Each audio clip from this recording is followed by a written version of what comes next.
va attaquer parce que, en général, on se laisse toujours déborder par le temps. Bienvenue. Donc, on va ensuite se présenter rapidement, mais juste vous dire que l'intérêt de cet atelier, on va essayer de faire deux temps. Un premier temps où on va reparler du contexte de l'arrivée du bilan de l'éducation, du bilan partagé de l'éducation à l'officine, en vous réexpliquant, y compris les éléments conventionnels, comment faire, quand est-ce que ça débute, voilà. Et puis une deuxième partie où on présentera les actions de la Société française de pharmacie clinique par l'intermédiaire de son groupe de travail gériatrie et les outils qui sont aujourd'hui disponibles et qui pourront vous accompagner à la fois en termes de formation mais aussi en termes de déploiement du bilan de l'éducation. Et voilà, l'objectif c'est que ce soit très interactif et que vous puissiez vous poser vos questions. Le public est mixte, des officinaux, des hospitaliers. Donc je passe la parole à Sophie, qu'elle se présente. Bonjour, donc Sophie Sergent, je suis pharmacien des Hauts-de-France, donc bienvenue chez nous pour ceux qui ne sont pas de cette région. Je suis donc pharmacien officinal dans le Pas-de-Calais, je suis élu RPS, je suis également membre du collège de la pharmacie et je suis au bureau national du syndicat FSPF, donc en charge des nouvelles missions des pharmaciens d'officine. Bonjour, Stéphanie Monnier-Thomas, je suis pharmacien hospitalier au CHU de Bordeaux dans le pôle de gérontologie clinique et depuis 2 ans je suis dans une équipe mobile de gériatrie extra-hospitalière qui intervient à domicile des personnes âgées dans l'expérimentation PAERPA, donc personnes âgées en risque de perte d'autonomie. Et je travaille aussi dans le groupe de gériatrie de la SFPC. Voilà, et Philippe Sestac, donc je suis pharmacien hospitalier aussi, enseignant à la fac de pharmacie clinique à Toulouse, et référent gériatrie, psychiatrie au CHU, et comme Stéphanie, membre du groupe de travail gériatrie SFPC. Donc on va attaquer d'emblée. Et la première diapositive, c'est simplement pour repositionner le bilan de médication dans le nouveau modèle de pharmacie clinique dont vous entendez parler et que vous connaissez très certainement. Voilà. Et donc ce modèle de pharmacie clinique, on va passer assez vite, mais il y a 3 niveaux. Le niveau dispensation des produits de santé. Donc à l'officine, c'est le métier historique, c'est-à-dire en lien avec les flux produits. Chaque fois que je dispense un produit, analyse plus délivrance. Donc ça c'est la première activité bien évidemment. La deuxième, donc c'est ce fameux bilan partagé de l'éducation qui a pour objectif, on va le revoir tout à l'heure, mais de faire un peu une synthèse. À un moment donné, on se pose avec le patient et on fait le point avec lui en termes de connaissance de ses traitements, de ses pathologies, des événements iatrogènes médicamenteux qui pourraient exister, et puis bien sûr la gestion du traitement, l'adhésion, avec une très belle présentation qui a eu lieu encore ce matin. Donc tout ceci est évalué, recherché au cours de ce bilan. Et puis à partir de là, on va identifier ce qu'on appelle des problèmes liés à la thérapeutique et on peut enclencher des actions complémentaires. Et là, bien évidemment, entre en scène notamment l'éducation thérapeutique, le suivi de drug monitoring, plein de choses qui peuvent être nécessaires pour avoir un vrai suivi personnalisé des patients. Donc tout ça pour dire que ce modèle, il est aussi bien pour le pharmacien hospitalier que pour le pharmacien d'officine. Et donc ça permet de recontextualiser et par rapport à tout ce qu'on va se dire aujourd'hui, de se dire qu'il y a un certain continuum dans les actions. Bien évidemment, ensuite, on va rentrer dans une logique de ciblage et de priorisation des patients, parce qu'on ne pourra pas faire des plans pharmaceutiques personnalisés pour tous les patients. Ça n'aurait d'ailleurs aucun intérêt, comme on ne fera pas des bilans de médication à tous les patients non plus. Et donc, au niveau 1, 2 et 3, il y a un continuum possible d'activité, mais à chaque fois en se posant véritablement la question et de se donner du sens à ce qu'on va faire et pour quel type de patient on va le faire. Voilà. Une fois qu'on a dit ça, juste un mot pour vous dire que ce bilan de médication, aujourd'hui il y a un buzz médiatique, voilà, on en parle partout, mais que les choses se sont construites pas à pas, parce que en fait, si on reprend un peu l'historique, bon, dès 2009, dans la loi HPST, le terme est cité, bilan de médication, le pharmacien peut correspondant, on pourra dire d'ailleurs un mot si vous voulez sur l'évolution certainement dans les années à venir entre pharmacien, correspondant et référent, et le bilan de médication ne devrait pas être neutre dans cette évolution, je vous en dirai quelques mots si vous le souhaitez. Dans le cadre du protocole, il y avait l'accord d'un médecin, toujours l'accord d'un médecin. Bon, ça c'est 2009, hein, première banderille. Deuxième banderille très importante, c'est 5 avril 2011, c'est-à-dire chaque fois qu'il y a une négociation conventionnelle, il y a des modifications réglementaires. Hein, donc, voilà. Donc c'est ce qui a permis l'avancée sur les entretiens pharmaceutiques AVK et pneumo.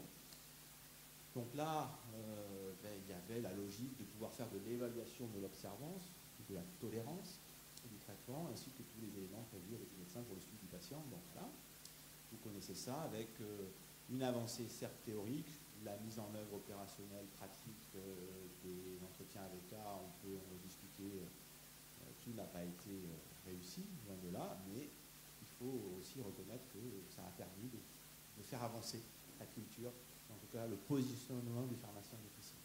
Et puis, bien évidemment, le dernier arrêté, c'est l'arrêté du 28 novembre 2016, donc celui-là, il faut vraiment que vous l'ayez en tête, parce qu'il permet de vraiment assumer ses missions complètement aujourd'hui. Donc là, il est redit que le pharmacien peut proposer un rendez-vous. Donc ça, c'est aussi une logique importante, c'est-à-dire que pendant très longtemps, vous avez travaillé à l'hôpital, on parlerait du non programmé, c'est-à-dire voilà, le patient, il arrive à l'officine, vous les prenez au fur et à mesure, vous avez quelques minutes, le soir, le week-end, etc. etc. Et puis, le rendez-vous, le bilan de médication, on rentre dans une logique d'activité programmée. Et ça, c'est un peu nouveau pour le pharmacien d'officine, on rentre dans de l'activité programmée. Et qui dit programmée dit qu'on peut se préparer. On peut, lors de la prise de rendez-vous, proposer au patient d'aller chercher, lui poser une checklist de documents qu'il devrait récupérer, dont les données de biologie, dont certains éléments cliniques, l'ensemble des ordonnances. Et donc ça, c'est quelque chose qui est très structurant. Première info. Deuxième, dispensation particulière au bilan de médication. Ok, il stipule que le pharmacien peut recueillir dans le dossier médical personnel, donc le DMP aujourd'hui, ça doit être un allié pour le pharmacien d'officine, même si à l'instant T, le DMP, il a quelques limites. D'abord, il est peu diffusé, 9 départements aujourd'hui expérimentateurs. L'assurance maladie nous a annoncé un déploiement France entière pour septembre 2018. Voilà. Donc ça, c'est les éléments de déploiement quantitatifs. Après, de façon qualitative, il va falloir voir ce qu'il y a dans ce DMP. Pour l'instant, ce n'est rien d'autre qu'un réceptacle de PDF. C'est-à-dire que vous n'avez pas de l'information structurée. À l'inverse, c'est pareil, ça permet par contre déjà de pouvoir, si les acteurs et les professionnels jouent le jeu, d'inclure notamment des résultats biologiques qui seraient véritablement indispensables pour pouvoir faire une bonne optimisation des ordonnances. Voilà. Donc, justement, il est dit que le pharmacien, il peut recueillir dans ce DMP les résultats d'analyse biologique, les antécédents, le diagnostic établi. Et le pharmacien peut également évaluer, alors ça c'est encore au niveau supérieur, hein, peut évaluer le choix d'une molécule et proposer une alternative thérapeutique mieux adaptée au prescripteur. Donc là, très clairement, arrive la notion d'intervention pharmaceutique pour optimiser l'ordonnance. Voilà. Donc vous avez différents niveaux, mais ce qui est clair, c'est que pour pouvoir faire une bonne analyse, demain à l'officine, il faut véritablement s'enquérir de ces données biologiques, cliniques. Et quand on a dit ça, eh bien déjà on a fait un pas relativement important par rapport à ce que vous allez pouvoir faire dans les années à venir. Alors, on va passer la parole à Sophie qui va vous donner un peu toute l'actualité sur la signature de la convention et comment vous allez pouvoir véritablement faire tourner ce dispositif. Voilà, donc alors le cadre conventionnel. Donc là on voit bien, on en a parlé dans la presse, le bilan de médication, comme disait Philippe, c'est quelque chose qui a cheminé. Pour nous, les pharmaciens qui avons négocié avec l'assurance maladie, on a démarré Et dans l'émission que nous proposions à l'assurance maladie, il y en a eu plusieurs, et effectivement celle qui a été retenue, qui a été choisie, c'est le bilan de médication, qui au départ était bilan de médication, après il a été bilan de médication, bilan partagé de médication, puisqu'on voit bien que c'était, et on le verra par la suite, un outil de coordination interpro. Donc il a été signé donc, par les deux syndicats et la CNAM le 21 novembre. Donc il est en attente de parution au journal officiel, mais très clairement il est soutenu par la CNAM, parce qu'on voit bien que dès qu'il y a une volonté politique de faire avancer les choses, ça avance. Donc le mot d'ordre qui est exprimé, qui n'est pas écrit, mais qui est exprimé, c'est que pour les pharmaciens d'officine qui souhaitent déjà s'engager vers le recrutement des patients, eh bien ils peuvent le faire. Néanmoins, le portail Amélie du site de l'assurance maladie n'est pas encore opérationnel parce qu'il est actuellement en révision pour pouvoir intégrer justement la possibilité de pouvoir enregistrer le patient sur le site. Il faut savoir que les autres entretiens ont été modifiés également avec A et AOD, et donc ce site est en maintenance. On espère qu'il sera opérationnel fin février. Donc aujourd'hui, si vous souhaitez déjà pouvoir démarrer les bilans de médication, on verra tout à l'heure qu'il y a quand même une petite information à faire aux médecins généralistes pour qu'évidemment ils ne soient pas forcément devant le fait accompli et que tout ce qui est coordination interpro se mette bien en place. Mais vous pouvez déjà en parler à vos patients, d'accord ? Et vous pouvez déjà démarrer, si vous le souhaitez, dès que le site sera opérationnel, de toute façon vous le saurez, vous le verrez dans la presse, et à ce moment-là, vous procéderez à l'adhésion. Alors, c'est un axe prioritaire du gouvernement, c'est un axe prioritaire de la CNAM. Pourquoi ? Pour plusieurs raisons, parce que la iatrogénie en France, c'est 7500 décès par an. C'est 3% des patients éligibles qui sont hospitalisés pour des causes de iatrogénie. Et en France, on a établi que le patient âgé qui était polymédiqué était au nombre de 9 millions d'habitants, d'accord ? Et que parmi ces 9 millions, il y avait 3,9 millions de patients qui avaient plus de 65 ans avec une ou plusieurs ALD, ou plus de 75 ans. Donc c'est la cible qui a été retenue. On a réfléchi, qui on prenait. Alors la HAS et puis même la SFPC avaient proposé des bilans de médication pour des patients même en pré-hospitalisation, parce qu'on voit bien que les points de rupture, c'est aussi l'entrée et la sortie de l'hôpital, après un risque iatrogénique, après une hospitalisation. Mais c'était trop compliqué à chiffrer, à évoluer d'un point de vue budget santé publique. Donc avec la CNAM, on est parti au départ sur un critère plus, je dirais, plus large, et on n'avait pas assez de patients. Donc on s'est dit, il faut quand même qu'il y ait un réservoir de patients important, parce qu'ils ne vont pas tous les faire tout de suite, et on a tablé sur ce double critère. Donc le double critère, c'est à la fois un critère d'âge et un critère de traitement. Donc l'âge, c'est 65 ans avec une ou plusieurs ALD, et le critère, c'est à la date d'adhésion, c'est-à-dire un patient qui a 64 ans et demi et une ALD, attendez 6 mois avant de l'inscrire, parce que sinon ça ne passera pas. Le critère d'éligibilité, c'est à la date d'adhésion. Donc 65 ans avec une ou plusieurs ALD, ou 75 ans, ça c'est le critère d'âge. Et le critère de traitement, c'est avec au moins 5 DCI. Alors là aussi, ça a été compliqué, il a fallu qu'on réfléchisse comment on allait écrire ça. 5 médicaments, ça c'est pas possible parce que on peut avoir un médicament qui a 2 DCI, enfin voilà, c'était un petit peu confus. Donc on est 5 DCI avec des critères qui sont les critères de remboursement assurance maladie. Mais alors, quid d'un patient qui aurait 5 lignes, dont 4 lignes remboursées et un traitement chronique non remboursable, mais prescrit par le médecin, eh bien ça rentre dedans.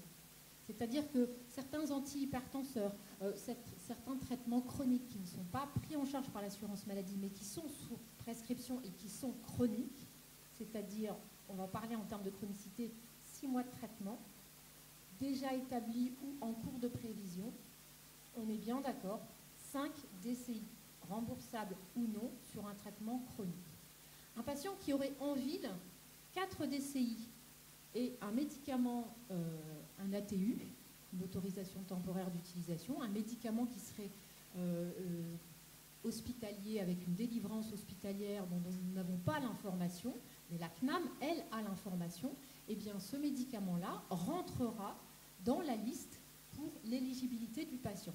Donc on voit bien déjà qu'au départ, à l'inclusion des patients, il y a bien une coordination lien ville-hôpital entre le pharmacien hospitalier et le pharmacien de ville. Donc on a ce double critère, l'âge et la polymédication, c'est-à-dire 5 lignes. Alors comment ça se passe? Ça se passera sous forme d'entretien, donc on l'a vu tout à l'heure. Cet entretien se passe en 5 étapes. On a d'abord, avant de démarrer l'entretien, il faut recueillir le consentement et l'accord du patient. C'est double, hein. Dans la convention, c'est double. On a le consentement du patient et son accord, de manière à pouvoir démarrer ces entretiens. Et puis on lui explique comment ça se passe. On a co-construit avec la CNAM des petites leaflets qu'on va distribuer dans les officines, que vous pourrez distribuer à vos patients éligibles.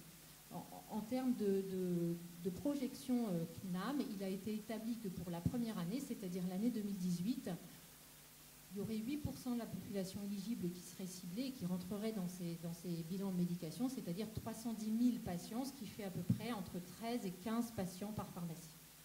Donc, en théorie, on devrait recevoir dans chaque officine 20 leaflets, de manière à pouvoir cibler nos patients et leur dire, voilà, on peut vous accompagner dans le bilan de médication. Donc le bilan, c'est quoi? On informe bien évidemment le patient. En amont, c'est bien si on a pu informer le médecin généraliste qu'on va procéder au bilan de médication qui fait partie de notre mission. Il faut aussi assumer et puis expliquer que voilà, on est tout à fait capable, on est éligible, ça fait partie de nos missions et on n'a pas de honte à ça. Donc entretien initial, ça s'appelle l'entretien de recueil, hein, qui va permettre de recueillir l'ensemble des traitements prescrits ou non, pris ou non dans l'officine, ou en automédication, ou ailleurs, ou éventuellement sur Internet, les compléments alimentaires, les dispositifs médicaux, tout ce que le patient prend, d'une manière ou d'une autre, pour la prise en charge de sa santé. Une fois que ce recueil est fait, ça va durer entre 30 et 40 minutes, enfin bon, après voilà, en dehors de la présence du patient, on va se faire la partie analytique, la partie réflexion, la partie réflexion pharmaceutique, analyse du traitement, de l'ensemble des traitements en fonction de la situation physiopathologique du patient et de tous les éléments que nous aurons en notre possession.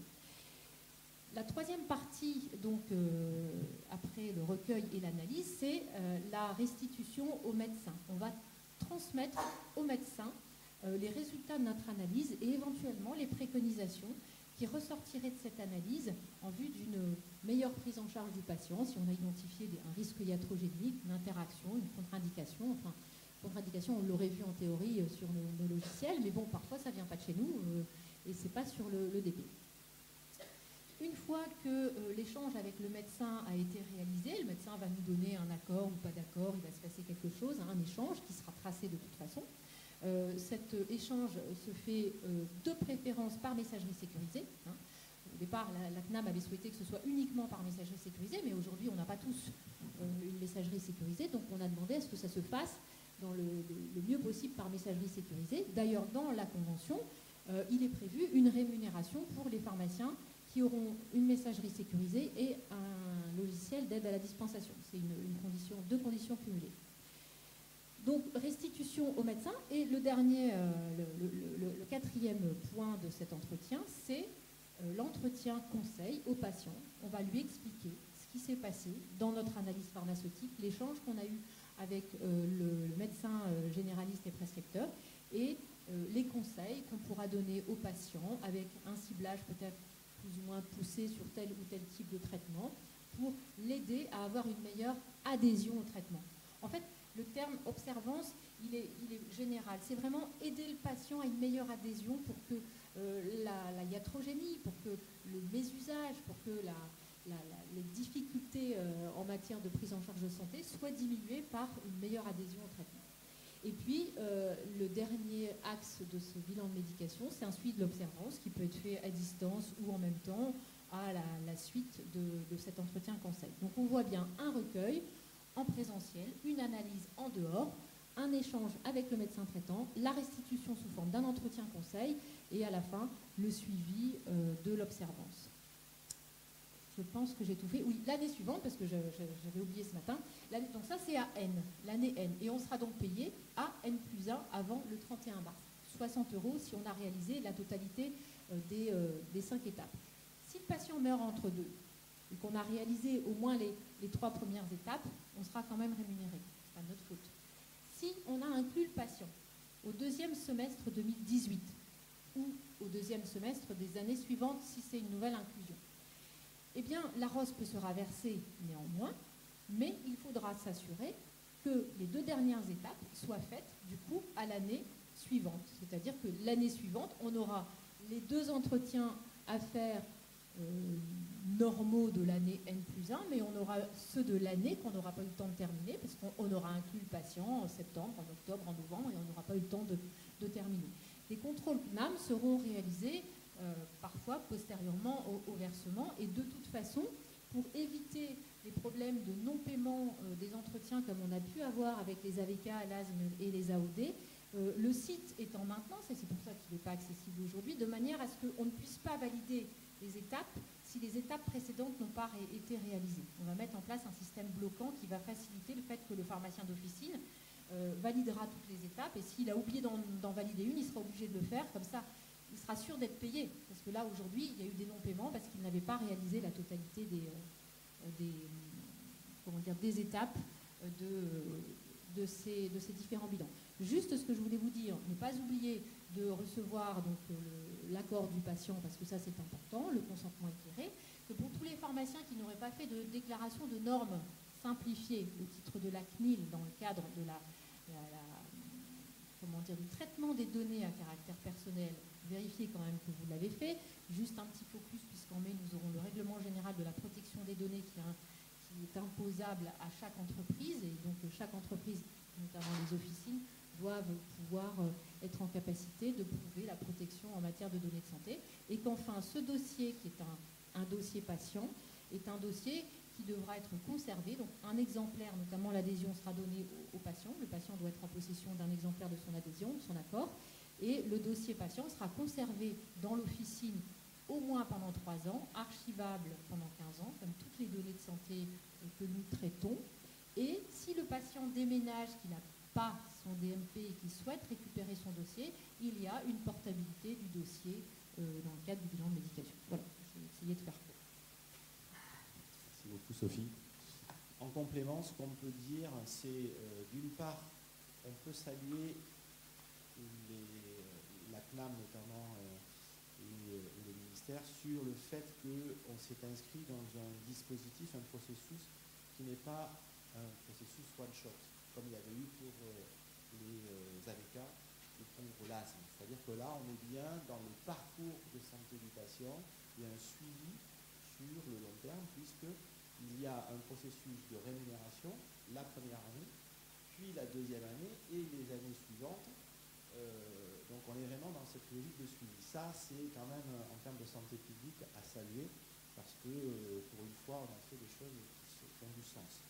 C'est-à-dire on prend en charge un patient et on le suit régulièrement, année après année. Bon, s'il y a une modification dans l'année, c'est 30 €. S'il n'y a pas de modification, c'est 20 €.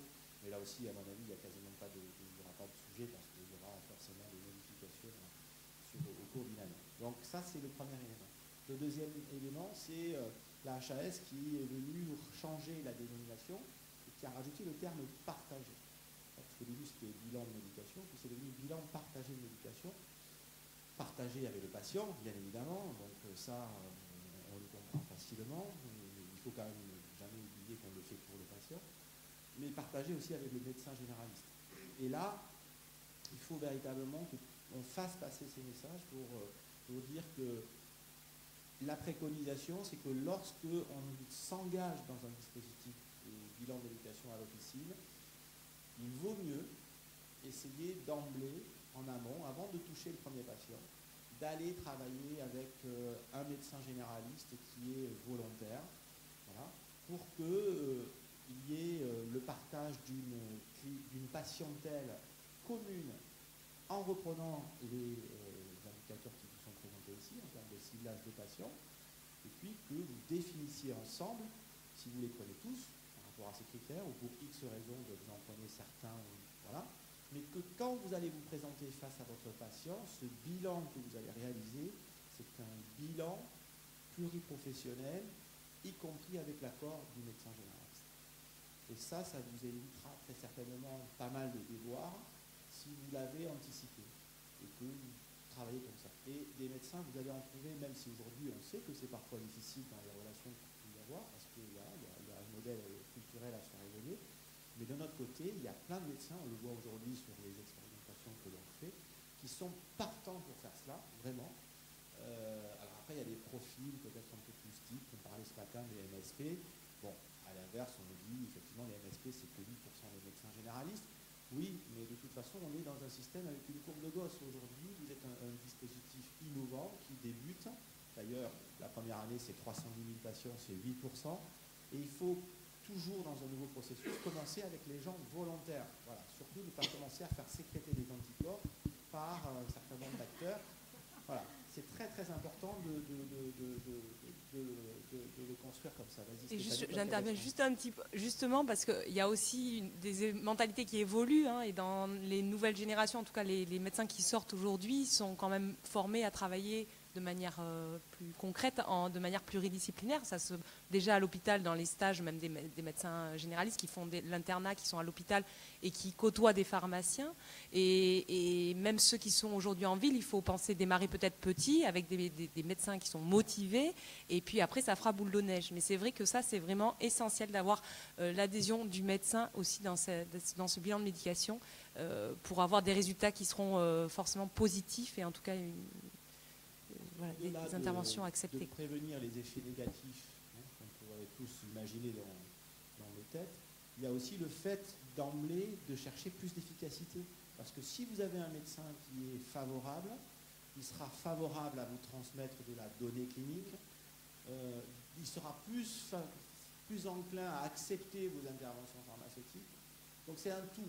Donc il faut vraiment jouer là le qualitatif et pas dans un premier temps le quantitatif, parce que c'est le qualitatif qui vous amènera le quantitatif. Vraiment.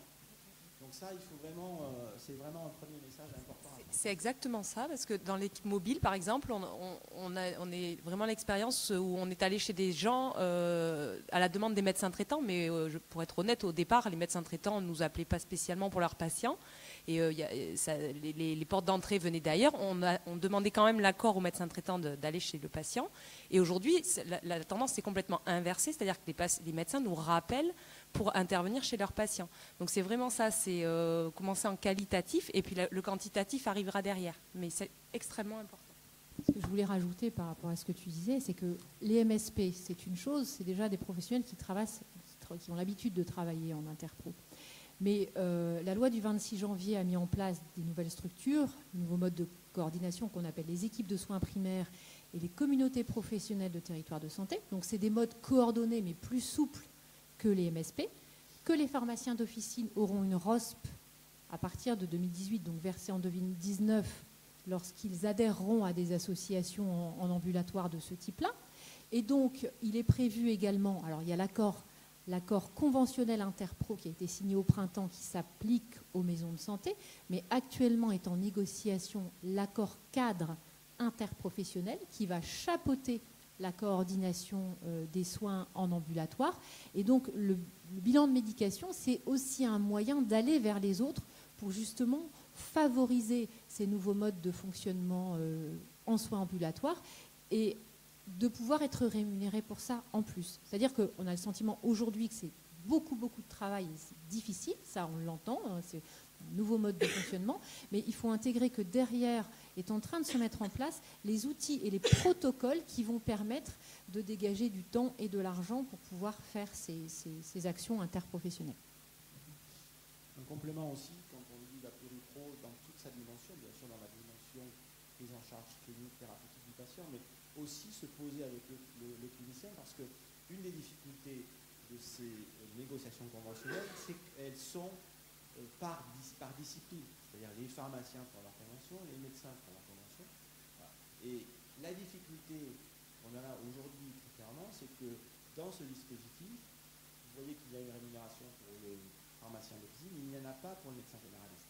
Mais en fait, on commence à voir apparaître certains éléments où aujourd'hui les médecins généralistes ne mobilisent pas toutes les clés de facturation qu'ils pourraient mobiliser. Par exemple, la gestion d'un patient âgé, ils peuvent avoir à l'année une clé. Un patient qui a une ALD, deux ALD, ils peuvent avoir des clés.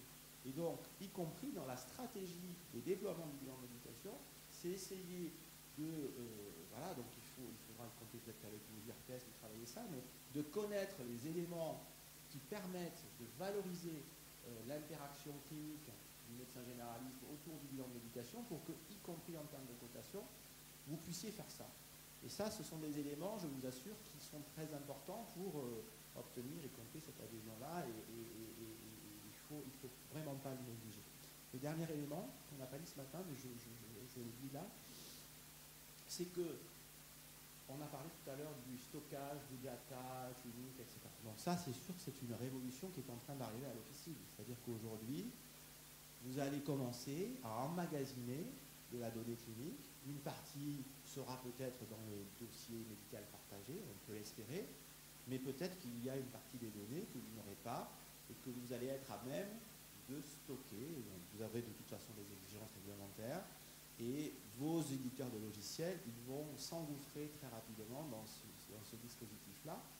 Et donc, en gros, vous allez vous constituer des dossiers patients, comme on pourrait les voir à l'hôpital ou comme peut les avoir le clinicien.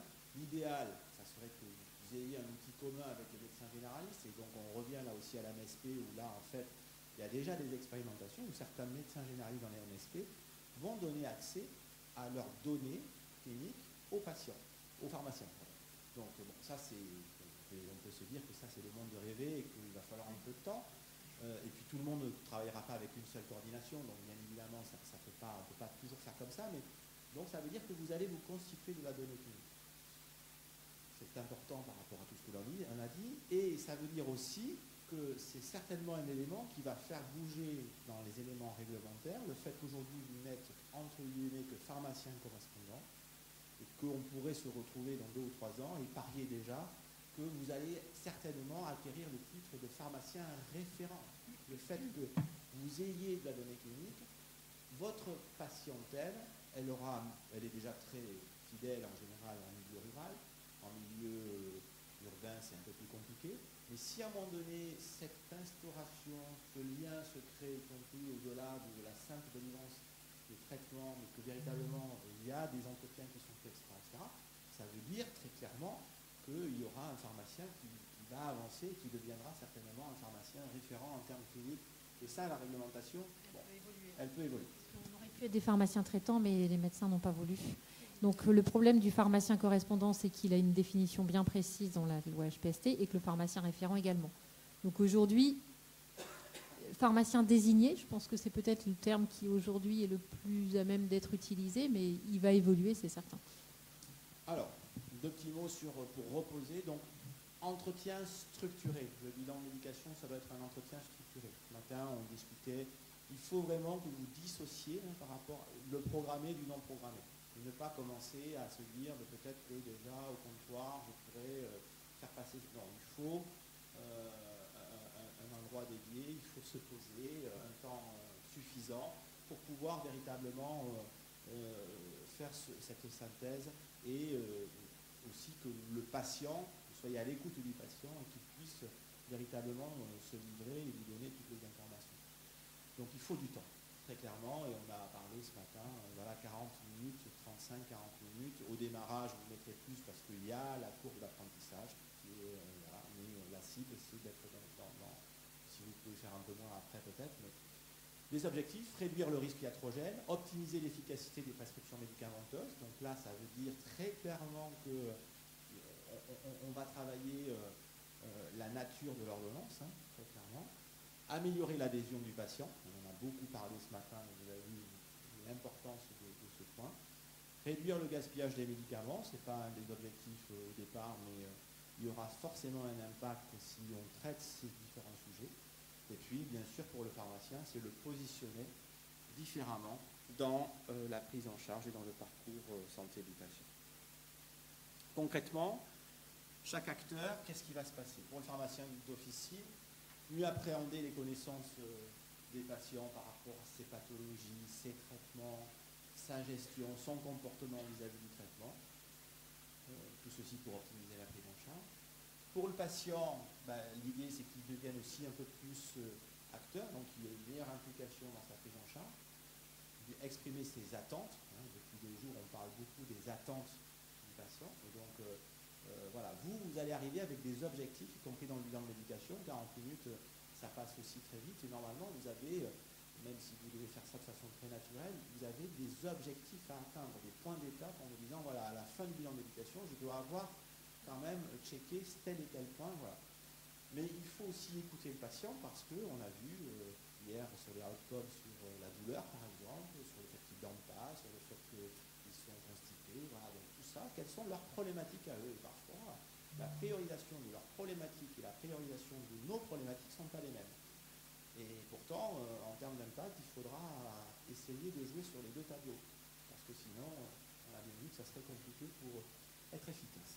Et puis pour le prescripteur et pour les autres professionnels, parce que bon, le prescripteur, c'est l'élément majeur, mais on fait des réunions en bassin de santé avec les IDE, par exemple. Et les IDE, ils ont un rôle à jouer qui n'est pas négligeable, notamment sur toute la partie adhésion, gestion des traitements. Ils peuvent apporter de l'information qui peut nous échapper.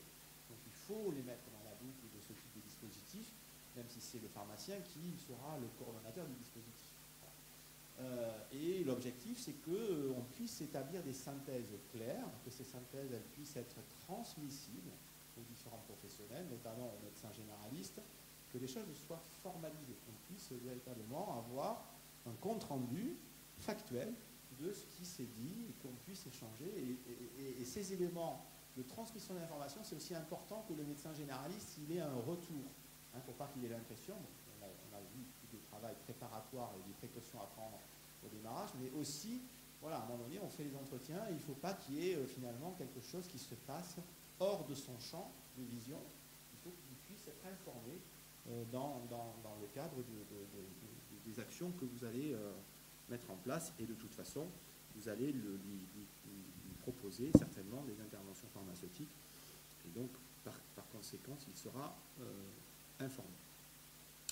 Bon, le bilan de médication, beaucoup de pays l'ont testé, on est loin d'être, voilà, c'est pas une innovation. Voilà. Donc, on pourrait même dire qu'en France, on est certainement en retard, mais bon, aujourd'hui, c'est vraiment lancé. Ça, c'était les éléments contextuels. Après, sur la deuxième partie, sur la Société française de pharmacie clinique, qu'est-ce qu'elle a essayé de faire dans ce domaine-là et qu'est-ce qu'elle peut nous apporter? Donc, en fait, on a eu une première expérimentation en région Mayenne, département de la Mayenne, pardon, et donc URPS Pharmacien Pays de Loire. Donc, il y a eu un travail collaboratif entre la SFPC et l'URPS Pays de Loire en 2017, 2016-2017. 2016, on a préparé, 2017, on a mis en œuvre. Et donc, on a une trentaine de pharmaciens de la Mayenne autour de Laval qui ont été formés au bilan de médication. Et en fait, c'est comme ça que le dispositif SFPC est parti, avec d'une part donc, la production d'outils pour passer les entretiens. On va voir quelques slides derrière. Et puis surtout de la formation. Et donc, on a mis en place un e-learning qui aujourd'hui va être proposé à l'ensemble des institutionnels en région. Alors, bon, je vais passer sur cela, je viens de vous dire le principal. Donc, cet outil, il est disponible sur le site de la SFPC depuis un petit moment maintenant, il a été déployé il y a quasiment une année. En fait, c'est un guide de passation d'entretien. Comme tout guide, il faut savoir s'en détacher. C'est-à-dire que c'est un peu comme pour les étudiants, au début c'est le doudou. C'est-à-dire on a un doudou, voilà. Mais après, bien évidemment, à la conduite d'entretien, on est tous d'accord qu'il faut être le plus naturel possible, il faut laisser, comme en éducation thérapeutique, il faut laisser parler les patients, beaucoup. Mais vous, quand même, à un moment donné, il faut que vous puissiez repasser par quelques cases et que vous ayez quelques infos tangibles sur des éléments. Et donc, ça a été élaboré notamment avec des gériatres, donc ils sont censés bien connaître la patientèle âgée. Et cet outil, il vous est proposé en complément de ce que vous pouvez faire pour véritablement essayer à la fois dans la dimension clinique, mais aussi dans la dimension organisationnelle. Parce que là, il est important, par exemple, de recenser tous les acteurs qui gravitent autour du patient. Voilà. Et parfois, dans vos activités classiques, vous ne connaissez pas tous les acteurs qui gravitent autour du patient. Et certains, il faut les avoir parce qu'ils peuvent devenir des professionnels ressources dans le cadre de ce bilan de médication. Après, c'est important de savoir le lieu de vie et le contexte du bilan de médication. On en a parlé ce matin, mais vas-y. Et juste, c'est important l'environnement du patient parce que ça va vraiment derrière mettre en place aussi des interventions pharmaceutiques, notamment je pense la coordination, on sait qu'elle n'est pas bonne en ville, la coordination des professionnels, et nous on voit des patients qui ont des spécialistes et le médecin traitant ne sait même pas qu'ils sont allés voir un psychiatre qui leur a mis en place un antidépresseur. Donc c'est pour ça que vous, en termes de pharmacien référent qui allez coordonner la prise en charge médicamenteuse de vos patients, vous avez cette connaissance. Ce bilan de médication, c'est faire une conciliation médicamenteuse, un recueil de l'ensemble des traitements que prend votre patient. Et vous verrez que le médecin, quand vous lui ferez l'intervention, il sera parfois surpris d'apprendre des choses dont il n'avait pas la connaissance. Apprendre qu'un patient vit isolé, seul chez lui, sans aidant, ça va bien sûr jouer sur la prise des médicaments. Et là, on va effectivement s'attarder sur l'observation, l'adhésion du patient à son traitement et qu'est-ce qu'on peut mettre en place derrière. Ça, si le médecin ne va pas au domicile du patient, il ne verra pas forcément que le patient est en difficulté ou en tout cas, il ne prendra pas le temps lors de ses consultations de regarder ces aspects-là. Donc là, le pharmacien a vraiment son rôle à jouer sur tout cet environnement et la coordination de cette prise en charge médicamenteuse. De même, le contexte. C'est-à-dire qu'aujourd'hui, vous avez, comme vous l'a rappelé Sophie, vous avez un terrain de jeu, entre guillemets, 3,9 millions de patients, mais peut-être qu'il va falloir que vous ayez des stratégies pour démarrer. Ces stratégies pour démarrer, ça peut être, commencer d'abord avec des collègues médecins qui sont favorables à la démarche et qui vont vous aider, en tout cas qui ne mettront pas de bâton dans les roues. Deuxième stratégie, ça peut être aussi de se dire il y a des situations certainement qui sont plus à risque que d'autres. Un patient qui sort de l'hôpital, c'est un patient qui est en difficulté souvent. Un patient âgé qui sort de l'hôpital, il est souvent en difficulté. On lui a modifié pas mal de traitements de façon intentionnelle ou de façon non intentionnelle. Il revient au domicile. Vous, en tant que pharmacien d'officine, parfois, vous n'avez pas toutes les infos. Voilà. Et donc, si en plus vous êtes dans une région où, à un moment donné, les dispositifs de conciliation sont en train de se mettre en place, et on voit bien que quand même c'est un peu l'explosion. Voilà. Donc, il faut aussi qu'on rentre hospitaliers et officinaux dans des stratégies gagnant-gagnant. C'est-à-dire, à un moment donné, ça peut être aussi peut-être un moyen d'enclencher du bilan de médication chez les patients qui sortent d'hospitalisation. On pourrait même imaginer que certains hospitaliers vous appellent pour vous dire voilà, ce patient, il revient au domicile et ça serait peut-être pas mal que dans un mois, tu le revois pour lui faire un bilan de médication. Quand vous regardez le papier de Hans Lumine hier, il vous dit je fais de la conciliation. Si je fais de la conciliation one-shot et que je ne m'intéresse pas à savoir ce qui se passe au retour, en fait, mon impact clinique, c'est 0, comme si j'avais quasiment rien fait. Si, par contre, j'ai fait de la conciliation, un entretien de sortie, et que derrière, à 30 jours, j'ai le pharmacien d'officine qui a eu des informations transmises, et que derrière, il y a une stratégie avec une reprise du patient, voilà, je pense que vous avez tous des exemples où vous pourriez discuter sur des difficultés, pourquoi ça a été arrêté. Voilà. Et donc, en plus, ça crée véritablement ça du lien de l'hôpital pour le patient entre les acteurs.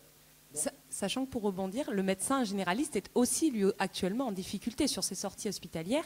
Et là encore, effectivement, entre le séjour hospitalier qui a instauré des médicaments, on sait que les courriers médicaux, sans parler de la conciliation qui s'est mise en place, mais qui n'est pas encore exhaustive pour l'ensemble des patients hospitalisés, on sait qu'il y a les courriers médicaux hospitaliers qui arrivent parfois trop tard ou qui n'arrivent pas ou qui ne sont pas en termes de traitement détaillés.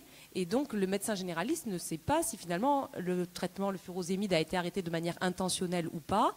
Et c'est en ça que, effectivement, vous, quand vous avez un patient qui arrive à l'hôpital avec une ordonnance, une nouvelle ordonnance, ces bilans de médication pourront permettre de faire le point sur effectivement l'ensemble des traitements. Comme on instaure des traitements, je le disais ce matin à l'hôpital, par exemple des hypnotiques chez nos patients âgés parce que c'est un milieu hostile et qu'ils ne dorment pas. ces patients qui n'en avaient pas à l'entrée à l'hôpital, il ne faut pas qu'ils restent après des années sous hypnotique, parce que finalement, le médecin généraliste, il va reproduire la prescription, et ça va être des renouvellements à répétition. Et donc là encore, il faut arriver à se poser sur ces nouvelles ordonnances. Et en ça, les bilans de médication, je pense, ont vraiment un intérêt aussi. Et ce que je voulais juste rajouter, qui est très intéressant, c'est que, en discutant avec Stéphane Honoré ce midi, c'est vrai qu'on n'y pense pas toujours parce qu'on est dedans en tant qu'officinal. Mais on pourrait très bien imaginer une petite affiche qu'on met dans nos officines, comme on fait pour les AVK, comme on a fait pour les AOD, comme on fait pour le repérage de diabète, par exemple.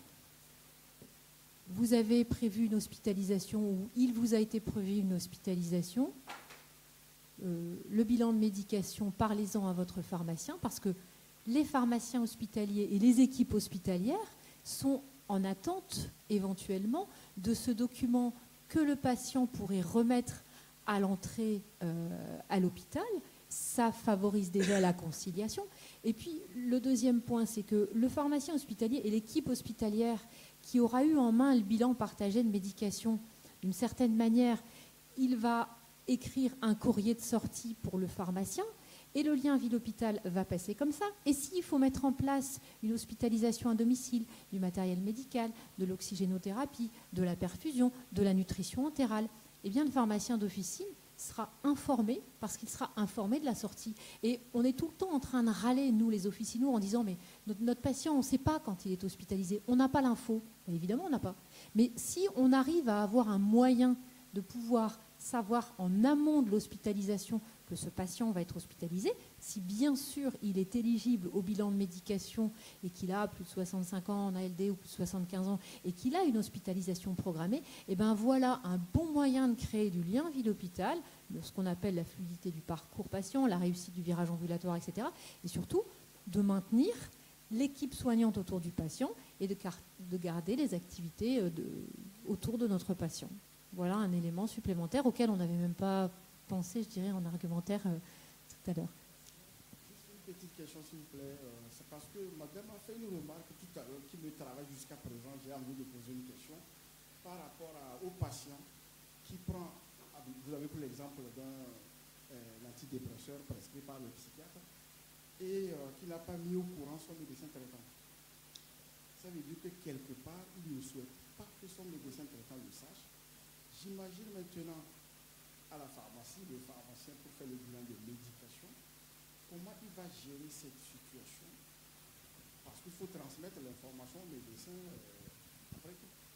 Je pense que quand on va présenter le bilan de médication partagé aux patients, il faut qu'il soit conscient que c'est quelque chose qu'on va partager entre le médecin, le pharmacien, le patient. Il faut que le patient adhère à ça. Effectivement, s'il ne dit pas tout à son médecin, je pense qu'il y a un problème de confiance ou voilà, il faut creuser. Mais en tout cas, il faut que ça soit très transparent, le dispositif, et que ça soit vraiment à tripartite. On a parlé beaucoup de la collaboration avec le médecin et de demander d'être sûr que le médecin va collaborer.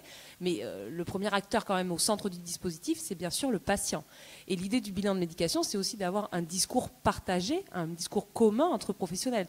C'est-à-dire que quand vous allez faire votre entretien, je pense, conseil à la fin, il faut bien sûr que vous ayez partagé vos interventions pharmaceutiques avec le médecin, que vous en ayez discuté ensemble et que le discours qui soit fait au patient ne soit pas caché au médecin ou inversement, si vous voulez. Voilà. Donc il faut être très transparent dès le départ. Et après, au droit du patient à ne pas donner ses données de santé. Et effectivement, il y aura peut-être toujours des patients comme ils vont aller chez vous tout le temps et puis à un moment, ils vont aller voir un autre pharmacien parce qu'ils ont un autre traitement et qui ne veut pas que vous le sachiez et que les dossiers pharmaceutiques...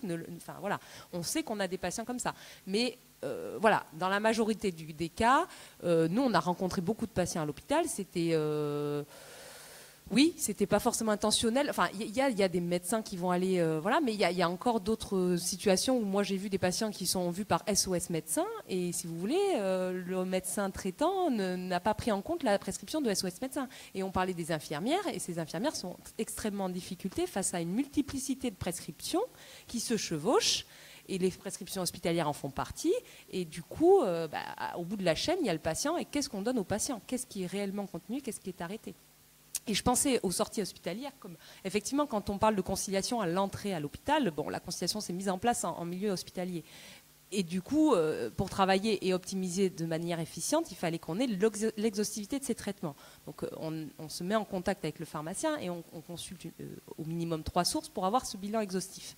Mais l'idée dans les années futures, c'était bien évidemment que finalement la conciliation d'entrée ne soit pas faite en milieu hospitalier, mais vienne des professionnels de ville, puisque c'est quand même vous qui suivez vos patients au quotidien, qui êtes à même de faire ces bilans de médication partagés, et que ce flux vienne de la ville vers l'hôpital quand le patient arrive à l'hôpital, et puis que bien sûr en sortie d'hospitalisation, il y ait une descente de ces informations. Qu'est-ce qui s'est passé pendant l'hospitalisation, clairement.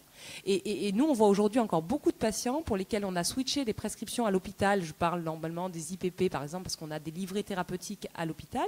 Ces patients, ils sont mal informés en sortie.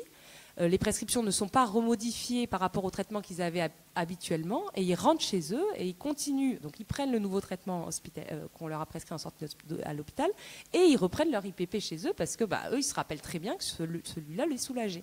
Et donc on a des redondances de traitement et de la iatrogénie. Donc voilà, c'est en ça. Mais bon, C'est une remarque qui est très importante. Si je voudrais juste parce qu'il y a quand même une différence majeure entre l'équipe, et on confirmerait ici, l'équipe hospitalière. Le patient qui rentre à l'hôpital, il est supposé avoir donné son accord pour le partage des données à l'intérieur de l'hôpital, qui est un établissement de santé. En ville, c'est différent. En ville, comme je disais, on a la norme NS52, qui est une norme simplifiée de déclaration de traitement des données à l'officine, mais le patient peut toujours refuser qu'on mette sur l'EDP son antidépresseur, par exemple. On prend cet exemple-là, parce que c'est un très bon exemple. Mais qu'est-ce qu'on va faire ? Effectivement, on a ce bilan partagé. Effectivement, on va faire le recensement et le recueil de l'ensemble des données. Mais on doit recueillir le consentement du patient à l'adhésion. Si le patient nous dit « OK », mais vous ne dites pas tout, on va avoir un problème éthique. Et s'il n'a pas mis son antidépresseur dans son DP, qu'on n'en a pas l'information et qu'il ne nous en parle pas dans le recueil, et qu'un jour on a une interaction médicamenteuse, eh ben on n'a pas eu l'info. Donc personne ne peut être incriminé, on n'a pas eu l'info.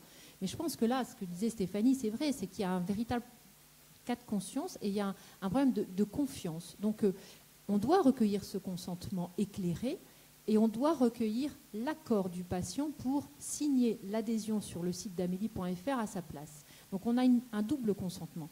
Et on nous a posé la question en groupe de travail à l'assurance maladie, quid d'un patient qui ne serait pas, je dirais, complètement en capacité de pouvoir exprimer l'ensemble de ses données de santé. Eh bien, on va recueillir les données à travers les aidants, le mari, la femme, la sœur, la fille, la belle-fille. Eh bien, il faut recueillir le consentement du patient pour ça. C'est une obligation. Donc, effectivement, il y a des cas qui pourront être... je pense que ça sera du bon sens. Et peut-être que s'il y a un refus du patient... De toute façon, le patient a le droit à tout moment de sortir du dispositif. À tout moment. En synthèse, de toute façon, on doit respecter les volontés du patient. Il faut simplement être assez proactif pour lui savoir s'il y a des informations qu'il ne veut pas transmettre. Et y compris les tracer dans le bilan de médication pour dire cette information-là, elle ne doit pas être transmise. Voilà. Une fois qu'on a fait ça, on peut agir. Autre élément de déclenchement du bilan de médication dans le contexte, ça peut être aussi un événement indésirable qui a été porté à votre connaissance. Ça, c'est aussi un élément qui peut, lorsqu'on a un événement iatrogène, médicamenteux, une bonne partie sont évitables. Et donc, ça peut être l'occasion de creuser un petit peu et de faire cette synthèse, de faire ce bilan de médication pour se dire, prendre juste un exemple. Aujourd'hui, en milieu hospitalier, on est en train de travailler, il y a un PEPS qui a été retenu sur ça, sur les pompiers, par exemple, qui vont relever les patients qui ont chuté au domicile. Voilà. Quand il n'y a pas de coordination, il arrivait dans notre région, mais ça va être dans toutes les régions, des pompiers qui vont plusieurs fois par semaine relever des patients, les mêmes patients. Et là, à un moment donné, les gens se sont dit, mais est-ce que ça ne vaudrait quand même pas le coup d'aller regarder, y compris l'ordonnance? Voilà. Là, je peux vous assurer que c'est pas triste. Voilà. Donc ça veut dire très concrètement que sur des situations qui sont portées à votre connaissance, c'est des situations très certainement où ça a plus mérite d'enclencher ce bilan de médication pour faire cette synthèse. Et là, pour le coup, vous allez être normalement d'emblée efficace. Vous allez trouver des choses, il y a de grandes chances que vous trouviez des choses, et il y a de grandes chances que l'équipe médicale qui travaille avec vous, parce qu'il y a eu déjà des conséquences cliniques, parce que c'est ça aussi, c'est l'intérêt de se dire, ouais, mais tu fais un truc, ça prend du temps, etc., pour quel résultat? Si vous commencez à appréhender le sujet en vous disant, je pars d'un événement délétère et j'essaye de remonter la pelote, c'est aussi un élément très important. Et vous êtes vraiment, c'est vraiment votre force en ville, hein, c'est que vous connaissez vos patients, enfin vous les avez au comptoir, vous arriverez à repérer cette fragilité chez les patients et à cette iatrogénie. Hein. Vraiment, c'est des symptômes atypiques chez la personne âgée, mais il faut se dire effectivement à chaque nouveau symptôme, est-ce que voilà, mon patient me remonte un effet indésirable, qu'est-ce qui s'est passé dans la temporalité des médicaments quelques jours avant, quelques semaines avant, est-ce que c'est pas dû aux médicaments? Et ça évitera des cascades médicamenteuses aussi, qu'on arrive à des ordonnances qui rallongent. Et je pense que dans la détection, effectivement, un patient qui vous vient pour dire j'ai chuté, mais combien de fois vous chutez et qu'est-ce que vous avez comme traitement? Et partir de là, des médicaments pas appropriés. Du coup, après, on a parlé sur, on a dit la clinique, c'est très important. Donc, bien évidemment, une bonne partie des informations, elles vont pouvoir venir du patient ou des aidants. Voilà. Et parfois, vous n'aurez pas la totalité des informations. Et il faut bien comprendre que lorsqu'on va vouloir attaquer overuse, underuse, misuse, il est très important d'avoir les données cliniques qui se rapprochent de la réalité, en tout cas qui se rapprochent de la réalité.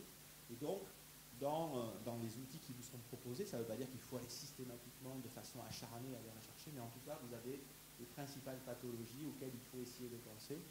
Et donc, ce sont des éléments standardisables qui peuvent pouvoir ensuite être échangés avec le médecin généraliste quand il sera bien évidemment d'accord pour ça. C'est quelque chose qui peut être assez lourd. Ça, c'est fait avec notamment le Charlson. Ensuite, avec le patient, eh bien, vous allez travailler sur la connaissance des traitements. Voilà. Est-ce que, en termes de nom, de posologie, d'indication, comment est-ce qu'il les prend, comme on disait, il comptait ce matin, est-ce qu'il les mobilise le matin, le soir, bon. Donc tout ça, ce sont des informations que vous avez d'ailleurs peut-être en partie avec vos outils, et donc vous allez simplement les compléter, mais il faut vous assurer ensuite que chaque fois, quelle est la connaissance du patient. Bon, après je vais passer sur tous les éléments, vous allez recueillir quelques données, vous dire aussi que, comme tout à l'heure on a présenté le processus pharmaceutique, il faut que vous articuliez ce nouveau dispositif qui est en votre possession avec d'autres actions que vous êtes en train de mener, d'obtenir, et notamment la vaccination. La vaccination, aujourd'hui, bon, c'est un franc succès dans les 2 régions qui l'ont testé, elle va certainement être généralisée. Pour l'instant, c'est que la grippe, demain, ça sera peut-être d'autres pathologies pour les adultes. Et donc, voilà, comment donner du sens à toutes les actions et comment le bilan de médication peut entraîner d'autres actions. Et quand vous avez certains collègues qui aujourd'hui sur le bilan de médication disent oui mais en fait ça va être beaucoup de déprescription, il y en aura et il faudra en faire parce qu'il y a un souci de surprescription, mais il y a aussi de la sous-prescription et notamment la vaccination en fait partie, il n'y a pas que ça, il y a d'autres sujets. Et donc, cette stratégie-là, il faut savoir la réarticuler avec toutes vos actualités et c'est très très important.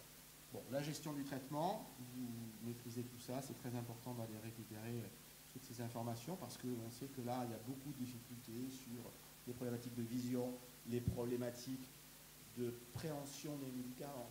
Cardégique, par exemple, 75, un bon paquet de patients ne prennent pas de cardégique parce que tout simplement, ils n'arrivent pas à déchirer le sachet.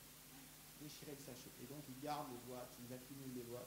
Voilà, il faut passer à une autre forme galinique, l'aspirine. Voilà, ce sont des choses toutes basiques. Ça, c'est vraiment le temps dans l'entretien de recueil qui va être important d'écouter votre patient sur justement ses difficultés à prendre ses traitements. Est-ce qu'il doit adapter son traitement? Vraiment, le recueil de l'ensemble des traitements, vous devez le faire en amont sur votre historique médicamenteux, votre dossier pharmaceutique. Bon, vous lui demandez d'apporter ses médicaments, mais le temps vraiment qui dit que c'est 40 minutes, enfin, il y a bien 20 minutes où il faut vraiment s'axer sur le patient, ses difficultés, ses accès, et quelles sont ses forces aussi pour essayer d'avoir des leviers pour améliorer son observance. Sur l'automédication, c'est aller chercher, effectivement, est-ce qu'il a des douleurs? Quand il a des douleurs, qu'est-ce qu'il fait chez lui? Est-ce qu'il prend le traitement de sa femme? Quand il a des problèmes de sommeil, d'endormissement, qu'est-ce qu'il fait? Quand il a des problèmes de constipation, qu'est-ce qu'il fait? C'est des problématiques qui reviennent très fréquemment chez les personnes âgées.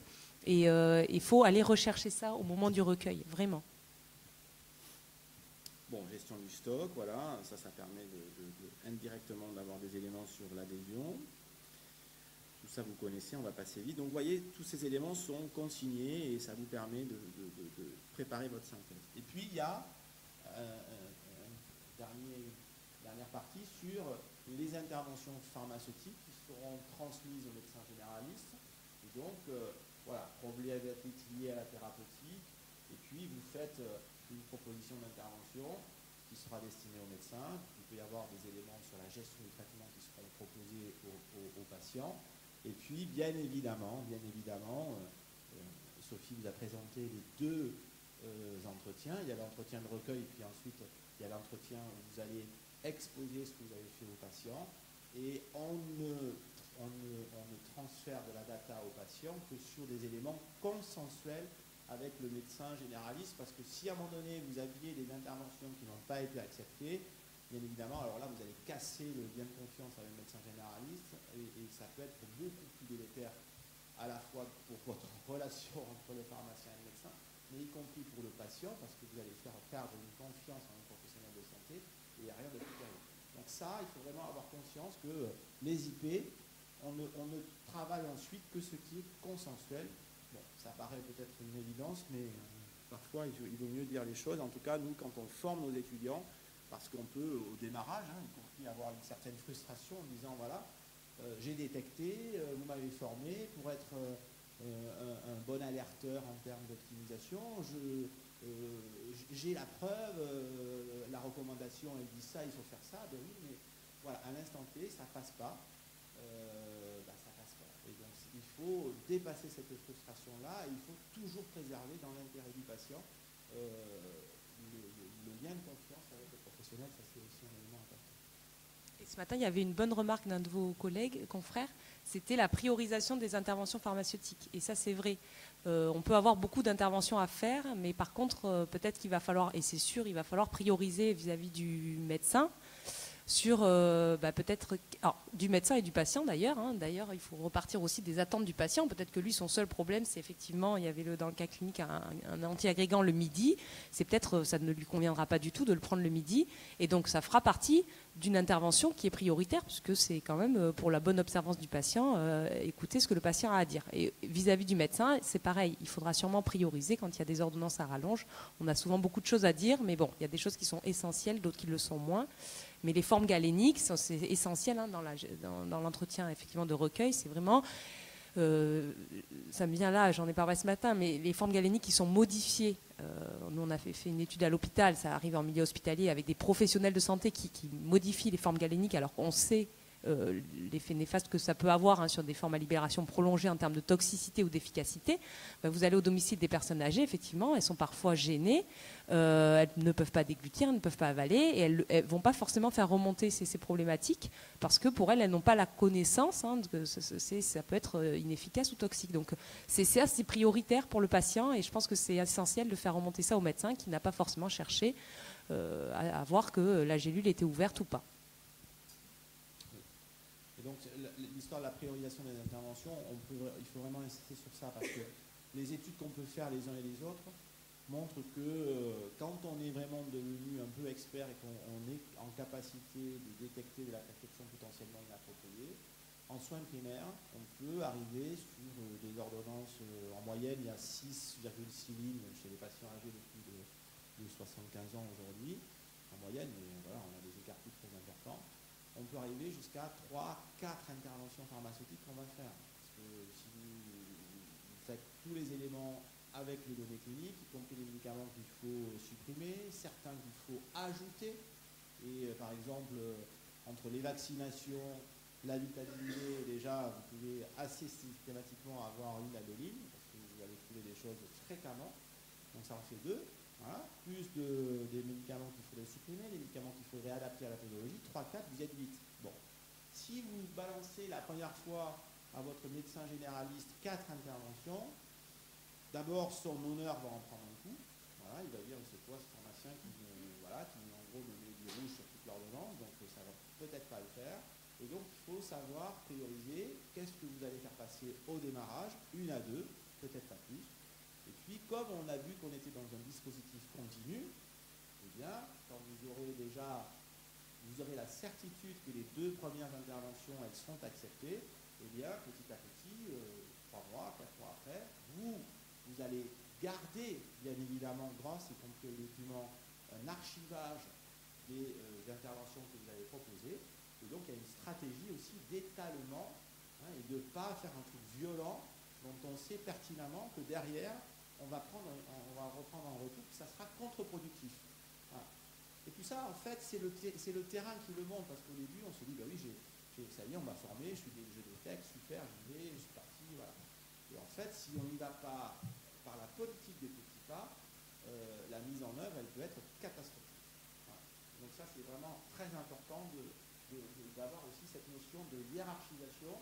Et la hiérarchisation, d'ailleurs, elle n'est pas forcément du regard de l'acteur de santé publique. Parce qu'il faut aussi quand même avoir des résultats pour le patient.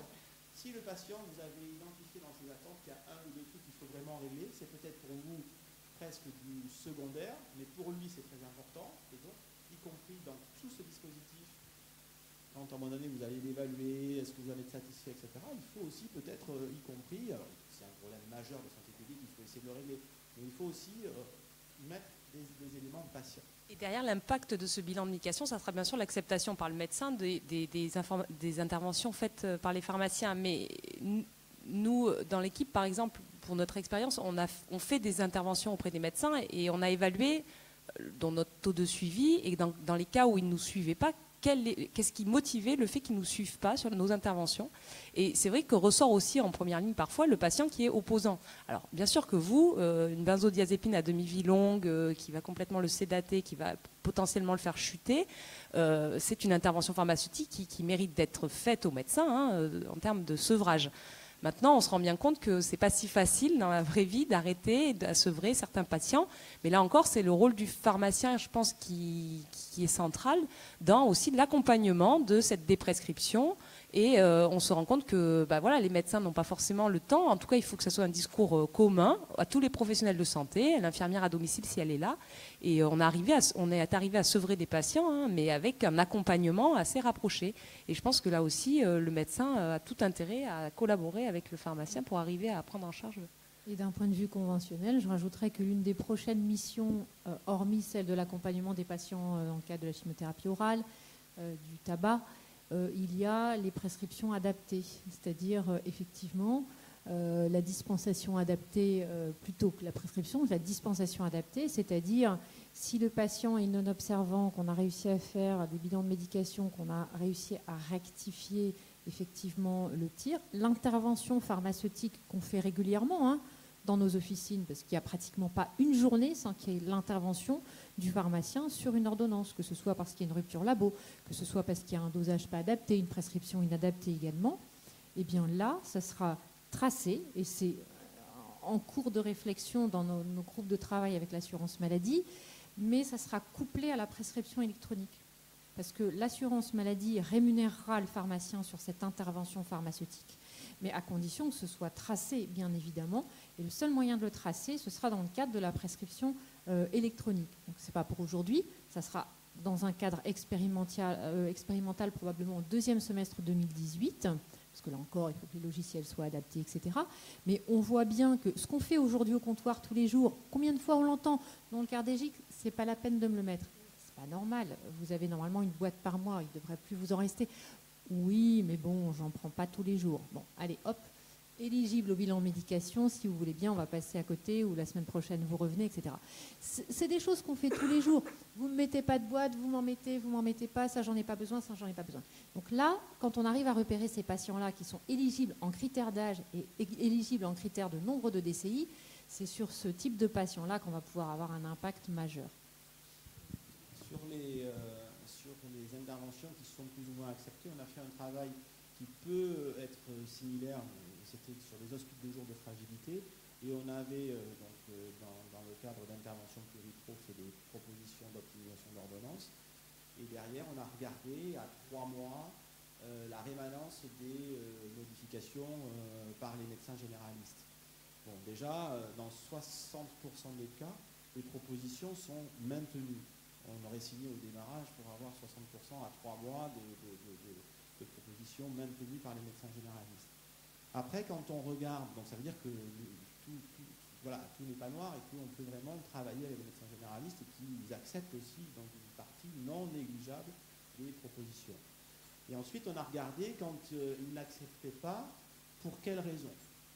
Et en fait, il y a 2 situations qui ressortent vraiment. Il y a d'une part tout ce qui concerne les psychotropes, parce qu'en fait, comme l'a dit Stéphanie, les psychotropes, c'est quand même très très compliqué. C'est pas du tout de vouloir se lancer dans une logique de déprescription. Derrière, ce sont des médicaments hyperactifs, les benzodiazépines, on ne s'en décroche pas comme cela. Et donc, il faut vraiment avoir des protocoles très très lents pour aller vers la déprescription, avec des posologies dégressives très très progressives. Voilà, parce que souvent les patients, ils ne veulent pas arrêter très rapidement, ils ont de nouveau des symptômes et ça va pas très très bien, ils dorment plus, ils sont plus angoissés. Donc les psychotropes. Et deuxième élément, les produits de cardiologie. Alors là, c'est pour un autre sujet, c'est pas lié directement au produit, c'est lié au fait que c'est le cardio, le grand professeur, soit dans l'établissement, soit le cardiologue qui a prescrit.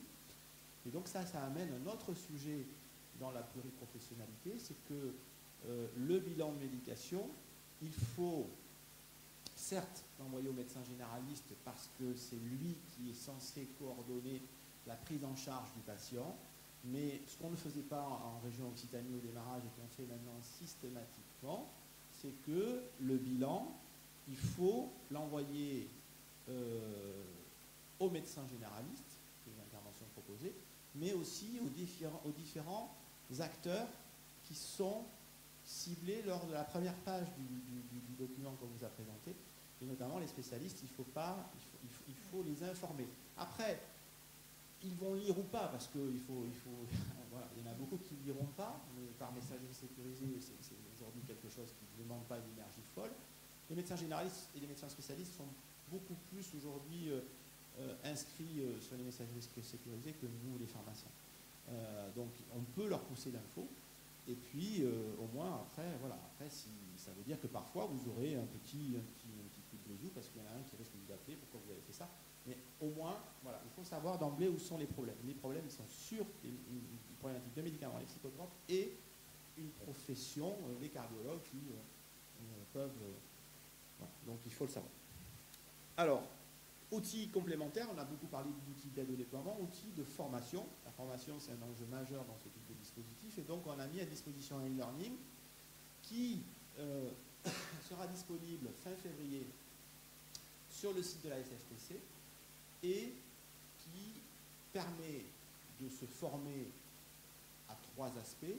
Premier aspect sur quels sont les éléments importants de la prescription médicamenteuse chez le patient âgé, je vais donner des généralités. Donc, Stéphanie pourra vous en dire un peu plus, mais les démarches implicites, explicites, les listes dont vous avez tous plus ou moins entendu parler. Voilà, donc tous ces outils-là, il y a une synthèse qui est refaite. Voilà. Il y a un deuxième module qui est vraiment spécifique sur la passation de l'entretien du bilan d'éducation, et donc on expose notamment les documents qu'on vous a présentés, et comment recueillir ces datas et pourquoi les recueillir, quel est l'intérêt d'avoir une réponse à tel élément. Puis un troisième module qu'il ne faut pas négliger, qui est la communication avec 2 acteurs. Un, comment je communique, comment je fais passer des messages, comment je recueille de la data avec le patient, et comment je communique avec les professionnels de santé. Et donc, il y a même des petites vidéos. Bon, voilà. Donc, c'est un e-learning qui a pour objectif d'être disponible dans toutes les régions. Conventionnement entre la Société française de pharmacie clinique et un institutionnel public en région, Omedit, faculté faculté de pharmacie ou URPS.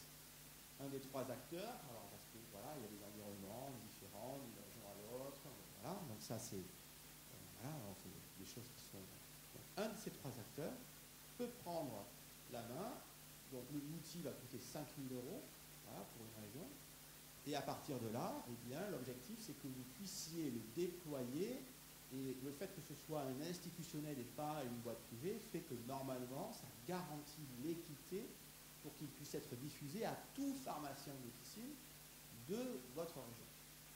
C'est l'intérêt, hein, l'objectif de la société, c'est ça. Voilà. Bon, donc là, je ne sais pas si on va peut-être pas avoir le temps, mais si certains sont intéressés, on pourra prendre 2 minutes pour que je vous montre derrière un peu comment il est construit, ce e-learning. Mais en tout cas, sachez que c'est un élément avec du présentiel derrière, donc en général, il y aura une moyenne de présentiel, et y compris certains membres de la SFPC pourront amorcer la pompe en région, puisque quand on regarde un peu la cartographie des membres du groupe gériatrie, toutes les régions sont représentées, et donc on s'est plus ou moins engagé à faire 2-3 séances dans nos bassins pour enclencher le dispositif du présentiel, et on le fera avec plaisir avec nos partenaires. Dernier élément, donc là je vous ai mis 2-3 slides, mais vous regarderez ça tranquillement. Alors oui, troisième outil, on ne peut que vous inciter à aller sur le site de la SFPC. On a donc publié sur le site en décembre 2017, donc c'est tout récent, un mémo SFPC sur le bilan d'éducation, comme il y en avait eu un sur la conciliation, avec format concile. Donc c'est un document de 22 pages qui vous remet les messages clés, qui fait un tour de la littérature sur le bilan d'éducation en France, à l'international, les impacts, etc., etc. Donc on ne peut que vous conseiller à aller regarder ça tranquillement. Ça vous donnera déjà une bonne petite, un bon tour d'horizon de ce qu'est le bilan d'éducation et de ses intérêts. Voilà, actuellement, les perspectives, donc c'est l'intégration dans les systèmes d'information. Donc ça, il faut véritablement travailler puisque cet outil, il va falloir l'intégrer dans les processus. C'est-à-dire qu'aujourd'hui, vous allez faire ça en marge, c'est du papier. Donc la SFPC est en train de créer un ICRF. Donc c'est un outil informatisé du bilan pour qu'il puisse ensuite être beaucoup plus exploitable et requêtable si on veut travailler et qu'on veut avoir des données à évaluer.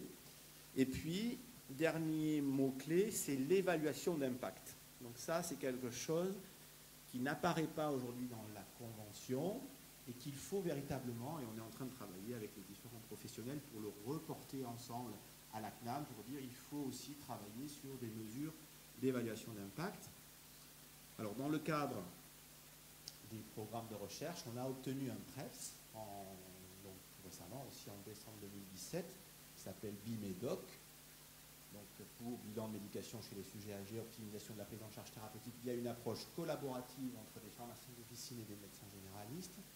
C'est un dispositif de quasiment 700 000 euros. L'objectif principal, c'est d'évaluer l'impact de ce bilan de médication, tel qu'on vous l'a présenté avec les outils, sur la survenue d'hospitalisation à 12 mois. Chez ces patients âgés, vous voyez que les critères d'inclusion des patients âgés se collent strictement à la Convention, 65 ans avec ALD ou 75 ans. Et puis il y a toute une série d'objectifs secondaires qui sont certainement plus facilement atteignables, mais au niveau des PREPS, si vous n'êtes pas sur mortalité, morbidité, vous avez peu d'intérêt peu de chance d'être retenu. Vous voyez que dans les critères secondaires, voilà, allez regarder si on a un impact sur l'évolution des nombres de prescriptions potentiellement inappropriées, qu'on peut véritablement caractériser, sur la polymédication, sur la complexité, sur l'adhésion, sur la qualité de vie. Enfin, donc, il y a différentes facettes qui seront recueillies. Et il y a 9 régions, 9 villes qui sont inclus dans ce projet régional. Je passe sur la méthodologie. Ici, vous avez les contacts. Donc, si vous êtes dans des villes qui sont concernées, eh bien, on ne peut que vous inciter à contacter ces personnes qui vont travailler avec nous sur ce dispositif. 7 officines par bassin, c'est peu d'officines à recruter. Chaque officine va recruter 20 patients et chaque officine, en fait, on est dans une étude contrôle Donc il y aura, avec une méthode, je vais passer les step wedge, simplement pour dire que chaque officine, elle fera dans une partie du temps de prise en charge pharmaceutique contrôle, c'est-à-dire l'existant, pas plus, pas moins, et puis à un moment donné, elle va rentrer dans l'intervention, donc elle fera des bilans de médication, et ensuite on suivra ces patients pendant 12 mois pour évaluer s'il y a eu des événements tels que ceux que je viens de vous citer. Voilà, on avait prévu ensuite un cas clinique. Ce matin, on l'a fait, mais on l'a fait à l'arrache. Donc en fait, cet après-midi, on a passé plus de temps, mais pour avoir quelques minutes aussi sur les questions et que ce soit interactif avec vous, parce que je suppose que vous avez pas mal de questionnements.